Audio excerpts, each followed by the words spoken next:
Dopo aver ascoltato insieme il concerto dei Miss Massive Snowflake, adesso Radio Cometa Rossa manda l'intervista che abbiamo realizzato ai protagonisti di questa band.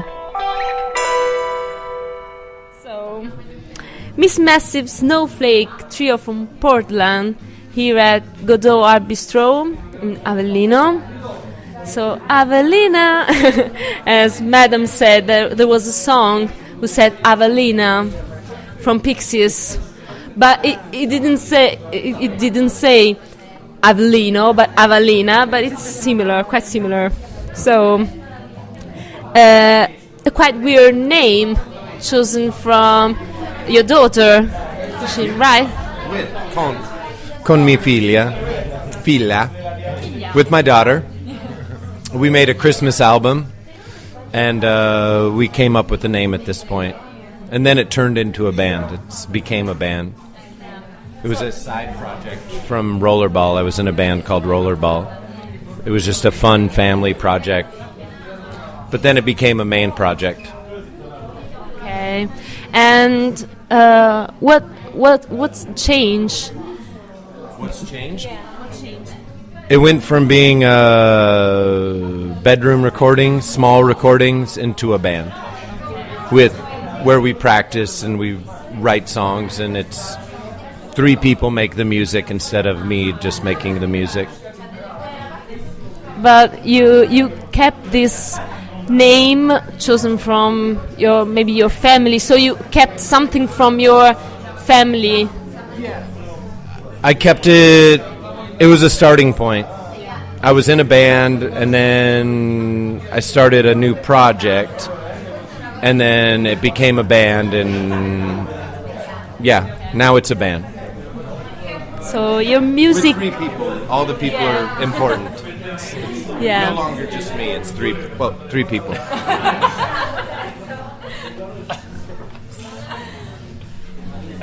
Your denim wants to drink something too. So They need to loosen up. They're a little tight. So your music comes to my ears very interesting, but very hard to explain to people who don't know you yet. So, how would you describe your music to people who don't know you? It's the worst question ever. It's a good one. I don't know if I can explain it. It's very unique, you know. It has its own. It draws from a lot of pop and rock and jazz, many influences. But I think it all filters through Shane's mind, and then we make it real with, you know, bass and drums and guitar and voice. I don't know. It's just like, you know, he is a filter for the music of the world, and he filters it through his brain, and we make it real. That's all that happens. For me, thank you, Andy. To me, it's easy. I write songs. I just make a song, and then I play it for them, and I don't ever... Have I ever told you what to play? Maybe once. Maybe, I don't know. Oh, never. I just let them do what they do, and I say, here's a new song, and I play it, and then I let them... I let it be what it is, because I trust him on drums, and I trust her on bass. That's their instrument. It's not my instrument. So I try to let... Though I write the song, I try to let a third of the song be his and a third of the song be hers, without... I want it to be an equal song partnership as far as the instruments. But I like to write the song. You can do whatever you want, just let me write the song. But it comes easy to you to play together and feel this empathy on the stage. Yeah, we feel it. Yeah, we feel it. Yeah, that's really nice, because I think it is an empathy. That's a really nice word. we have to listen. Sometimes it gets loose. We take breaks where things are kind of spontaneous or improvised, and you have to be listening and be together. So it's nice. We are. So I've read about some similarities with Minutemen and maybe Flaming Lips, and I've heard something in your music from Roxy Music, but I can be wrong. I don't know, because it is so new to me, and I don't know what kind of music did you listen in your youth? What kind of influences can come into your work? I think we all, for myself, I listened to everything growing up. I remember the first time I heard Roxy Music was, I think, 9th grade, and it was Avalon, the album, and I didn't ever love it, but I liked it. And I liked David Bowie, and I liked the Minutemen and Black Flag, and I've always liked all I've heard something from David Bowie too. Yeah. I've always liked all music, and especially as I've gotten older, I even like, music from the Middle East, anything. I love music and so I think I hear little parts of all music, and I try to just use all that. And I know Andy listens to much music, and Gene, so I think we all like jazz, we all like rock, we all like pop. I mean, pop, everybody, I'm sure if you ask Andy what he considered pop is different than what I consider pop is different, but some ear candy. I think we all like music that sticks in your brain. So maybe influences can come not in a direct way, but sometimes in a not direct way. Is it true? Oh yes, definitely. It's like, you hear music everywhere you go, right? You're in a grocery store, there's music. You're in the car driving, you turn on the radio, and there's music. And it's a way that society is growing culturally. Music is something that cannot be stopped. It's always going to happen, and as society changes, the music changes, and it's up to us to interpret it and carry it forward. It's always going to be there. But in our world of today, maybe we are overcharged with informations and music too through internet. And so maybe we have a brainstorming. Maybe that's, I don't know if it's good or not. You have to have discernment. You have to kind of develop your ear, because it's not all good. It's true. But everybody starts from somewhere and kind of likes what they like, and I think everybody's tastes change. Like, you can love an artist, or you can love a style of music, and it may not be the thing that you want to listen to your whole life, but there's a moment in your life when it connects with you and you love that music, and you can always have that, even though it doesn't have to always be the thing that you're grooving to at the moment. You can just experience it and integrate it, and maybe find a way to use it to express your own creativity. And what about lyrics? So very ironic, and maybe took from real life, maybe experiences. Yeah, it's true.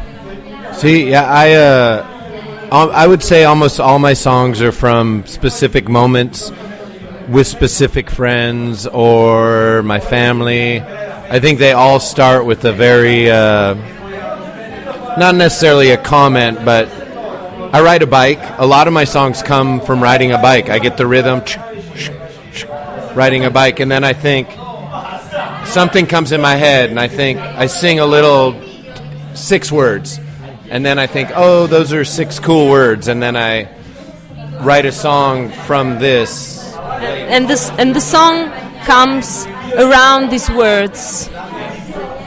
And I think I like lyrics. I think all our lyrics are not important as like important to the world, but they're important to me. I think that they're without the lyrics, the band wouldn't exist as how it is. Like, I don't really think we're a instrumental band. I mean, we can play instrumental and we can play 5 minutes without lyrics or whatever, you know. But I think the band, as I see it, is almost centered around lyrics, centered around a song, centered around a